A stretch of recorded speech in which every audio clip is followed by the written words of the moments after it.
everyone, welcome back to my channel. If you're new here, I'm Courtney Ryan, and we're doing something a little bit different today. I was scrolling through my Facebook and this little article came up about an Applebee's test, and I was like, oh, this is interesting. I have to share this with my audience because it's too good not to share. And I think even though this happened a couple years ago, I think it can be applied to a lot of the modern dating situations that I see on TikTok, on YouTube, all of these TikTok reaction videos. I think a lot of women these days tend to have this sort of mentality and attitude. So I want to go through this and then give you guys some words of wisdom, things to look out for, and all of that good stuff. So I'm just going to read you guys what she says in the article. I think it's like a Reddit submission. So she says, this man asked me out on a date. He was actually fine as hell, but when I asked him where we were going, he said, and I quote, ladies, Applebee's. I busted out laughing at his silly, cheap. I told him I own my own shop, a house, a BMW, and stocks. I can buy Applebee's. Then I walked away with some laughing emojis. You should have seen his face. I'm worth more than Applebee's. You have to impress me, and that ain't it. Well, ain't is not the right word to even use there, so you sound great. Ladies, keep them standards high as hell. Don't settle for a broke man. So just to reference some of these comments that people were saying, this person says, so because he offered to take you to dinner at Applebee's, he's broke? You had to tell him all of your worldly accomplishments to sound good? You don't know that man's financial status. He could own several Applebee's. He could be a broker. He could be a doctor, but you judged him off of a restaurant? I'm sure if I saw his face, he would be laughing because he just dodged a bullet. You own all of those things, but you still don't have a man. It's not because your standards are high. It's because you ain't rough. Okay, yeah, and I agree with that. Judging someone off of something so surface level just signals that you have insecurities and you're kind of projecting that onto other people. And because you own a BMW or you're this and this, that you think you're so much better than people. But just because someone suggested a restaurant that you don't necessarily like or you think is cheap or gross doesn't really say that much about them.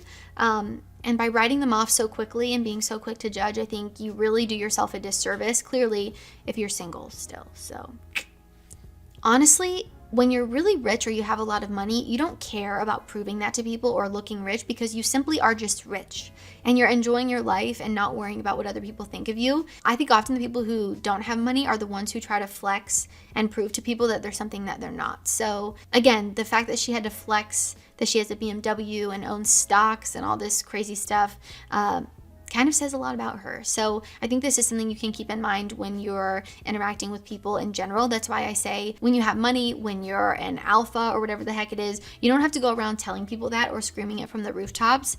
A lot of things will just speak for themselves. So if you feel the need to constantly prove that to other people, I think that's a problem within yourself and maybe not necessarily everyone around you. So there's a lot that's wrong with this. But I want to go through and just kind of dissect this a little bit. Maybe what would have been a better thing for her to say instead of acting like a spoiled brat that has no business with that attitude.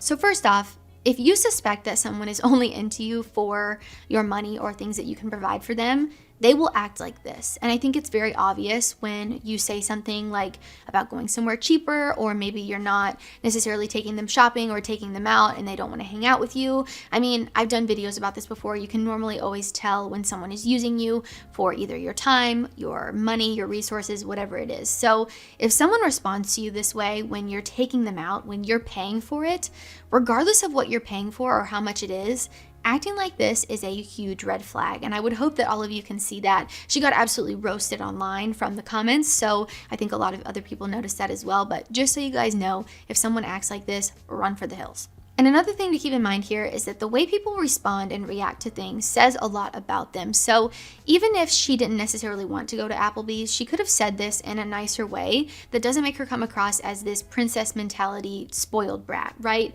So watching the way that she responded and reacted to this and then proceeded to post it online as if she did some grand gesture and did the right thing, is just silly to me. And I think you can learn a lot about a person by the way that they handle situations like this. And the fact that she just went on to brag about how amazing she is and how she's better than Applebee's and whatever just signals that she's maybe not the best person. And I think it was very obvious in her response and how it was constructed that maybe that's the type of person that she is. So watch what people do, watch their actions, watch how they respond and react to things that don't necessarily go their way, and you'll learn a lot about them. Would I want to go to Applebee's? Probably not. I don't like Applebee's. I got food poisoning once there and I have like PTSD from Applebee's. But just because you don't want to go somewhere or you don't like somewhere doesn't mean you have to act like you're better than it. I would never act like I'm above Applebee's. No matter how much money I make, I will happily enjoy a 25-cent pack of ramen noodles from the grocery store. I mean, just because you make money and you have nice things doesn't mean you're better than anything or a restaurant in particular here. So again, instead of being a brat and acting like she's too good for Applebee's, which clearly she's not, she could have just said that she would prefer to go somewhere else, and it could have been the end of it. It wouldn't have been a big deal. And honestly, maybe this guy said that he was taking her to Applebee's as a way to test her, which is why this is called the Applebee's test. I think this was a thing going around on the internet where a man would say he was taking his date to Applebee's and then would see how she reacts to it. And again, you really watch how those people respond and react to kind of get a sense of their personality and who they are on the inside. I think a lot of times people pretend to be something they're not, and by asking something like this or putting them through this test, you kind of figure out a little bit more of what their ulterior motives are and all of that. Now, do I agree with testing people? No, I think that you learn a lot about people, again, by just simply watching, sitting back and watching how they, again, respond and react to things. I don't necessarily think you have to make up a test or create some weird test in order to find this out about a person. I think true colors often come out when you objectively watch from the sidelines, right? Do you need to put someone through the ringer through a test? Probably not. I know some of you guys will argue that women do this to men a lot.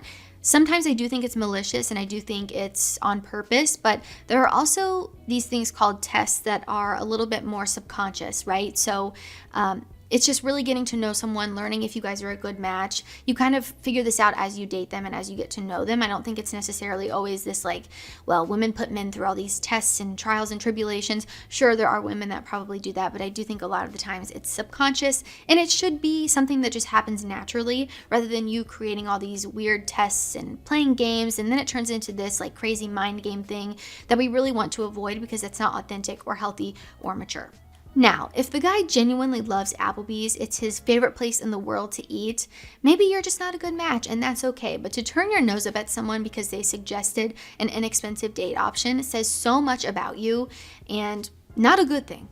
Which is still a lot more expensive than other places, keep in mind. Like, Applebee's is not the cheapest place to eat. I mean, Fergie still eats at Taco Bell according to her song, so keep that in mind. I just really think it's such a lame move to be so concerned about where someone is taking you out to eat and how much money they're spending on you. It's just so lame in my opinion. I think there are far more important things to worry about and to think about when you're entering a relationship or getting to know someone, instead of focusing on how much money they make or how much they're paying for you on a date. I don't think the quality of your relationship, or even looking into the future of what your relationship would look like with them, can even be measured in a healthy way by, focusing so much on how much they spent on you for dinner. I think that's so materialistic, so surface level. And if you can afford it yourself, go out yourself.